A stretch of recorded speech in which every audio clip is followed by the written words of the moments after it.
This video is brought to you by Sleeper, the #1 daily fantasy sports app. And right now, Sleeper is doing something crazy, unimaginable. Yes, Sleeper right now is giving you a free $20. Yep, free. All you have to do is be a new subscriber and download Sleeper, and Sleeper will give you $20 in your account to play your daily fantasy pick. So if you want to pick Dak Prescott to go over his passing yards because he's playing at an MVP level, just use Sleeper. And also, if you want to make a deposit, use the code CFO. Sleeper will match 100% up to $100. So download Sleeper, get your free $20 to play daily fantasy sports, and also use the code CFO to get 100% up to $100 on your match. And let's go get this money, gang.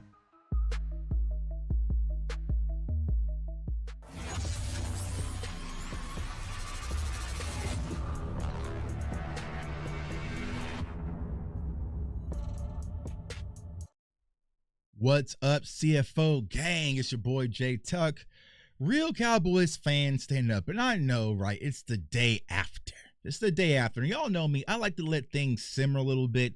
I like to let all the emotions kind of drain after a game on Sunday. And y'all know in noon games, those are really not my vibe. You know what I'm saying? So I went out and played some basketball, went to the boxing gym, got my workout in, did some other stuff. I didn't feel like talking about the Dallas Cowboys yesterday after that game. And honestly, they don't demand a lot of my time anymore. But I will say this. Offense, you're cool. Offense, y'all go outside, go have some recess. There's pizza outside. Y'all go enjoy yourselves. Offense, y'all go out there. Defense, huddle up. When it comes to this Dallas Cowboys defense, y'all, this is a serious, serious problem. And if we do not fix this quick, it can get ugly. Because think about this. Caleb Williams, Russell Wilson, now Bryce Young, those are not even the killer quarterbacks that we have to face. It's about to get spooky starting this upcoming Sunday when we can actually face some real killers at the quarterback position. This should have been your trial and error, all right?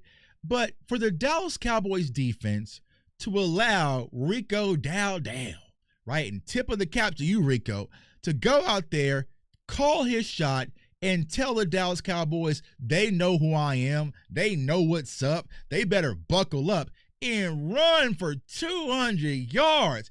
Rico Dowdle was the sole reason the Dallas Cowboys lost that game.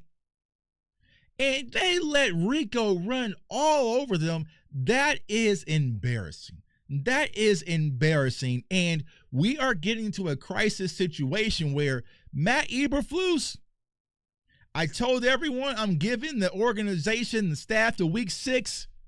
We at that time, broski. We are at that time, and I'm out. Oh, Tuck being if you want to call me being negative or whatever, I am out on Matt Eberflus. Nah, don't like it.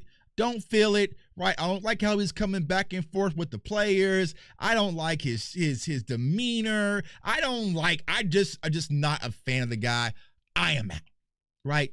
But when it comes to this Dallas Cowboys defense, y'all, our front seven, it's a problem. And I posted this film clip on Twitter, right? Follow me at JTuck151. But when you watch this Dallas Cowboys defensive front, especially the front seven, I know a lot of people want to talk about the corners and the safeties and Donovan Wilson, right? I understand that aspect.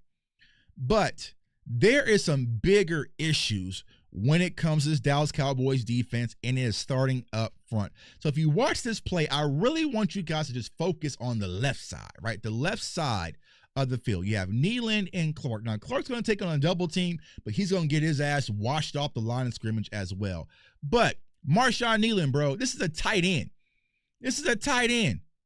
This is a tight end, number 82. And you watch Marshawn Nealon, bro, you're getting pushed out the club damn near 10 yards off the line of scrimmage by a tight end. What the is going on, bro? With a tight end?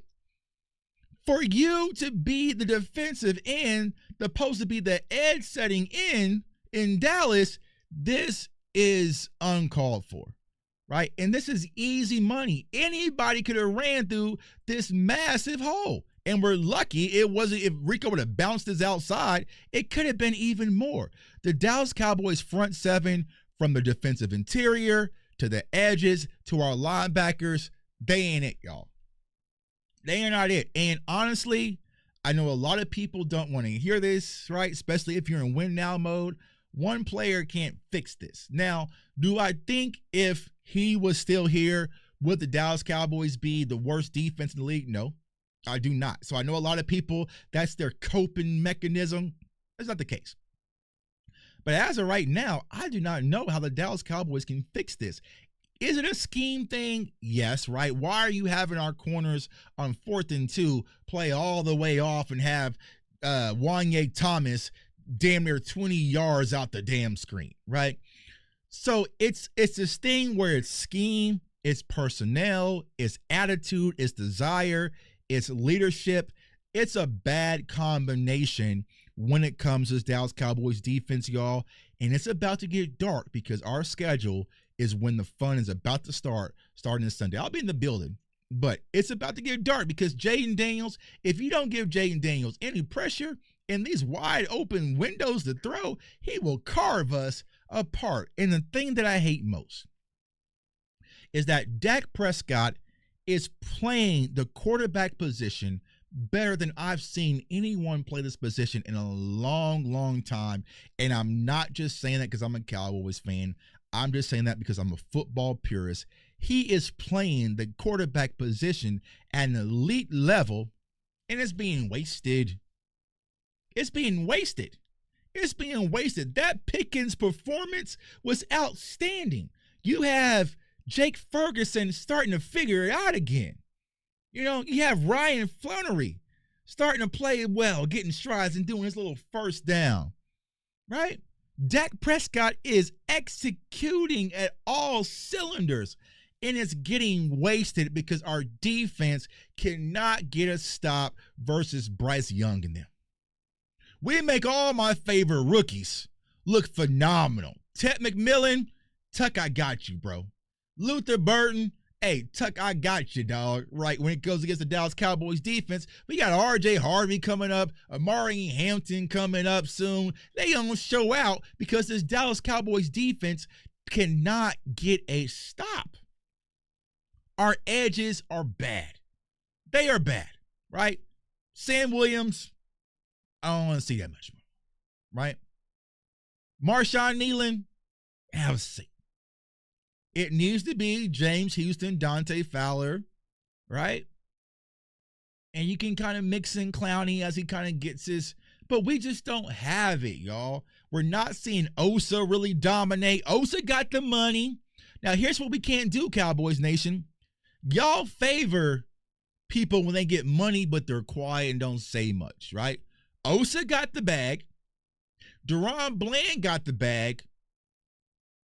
They need to become those guys that are bag worthy. Jake Ferguson, he didn't earn it last year, but he's earning it this year, right? So I'll give Ferg a pass, right? But Osa and Bland, you got paid, bro. And you got paid over Micah Parsons, which I thought was idiotic in the first place. But hey, you know what I'm saying? I'm just a guy in my mama's basement, as you will, right? But it's time for you to show and prove. Somebody on this defense has to become that guy. Matt Eberflus is not going to save y'all. Somebody has to step up and say, this ain't it. This ain't it. It has to start in here, bro. It has to start in here.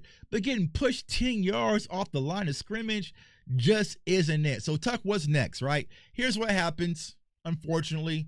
Matt Eberflus stays on. I do think defense will play better down the stretch, right? They'll go from like 32 to maybe like 25 or some shit like that, right? We'll drag it all out, blame it on injuries. We'll say Matt Eberflus, he was the reason why we didn't make the playoffs, or he's the reason why, right? We'll move on. We'll go through our fourth defensive coordinator staff and fourth defensive staff in 4 years. We'll bring in somebody new. We'll have a defensive draft. We'll bring in some guys from free agent. The media and content creators will hype it all up that we got the biggest steal of the drafts, get y'all all excited all off season, and we'll sit back and do this shit all over again next year.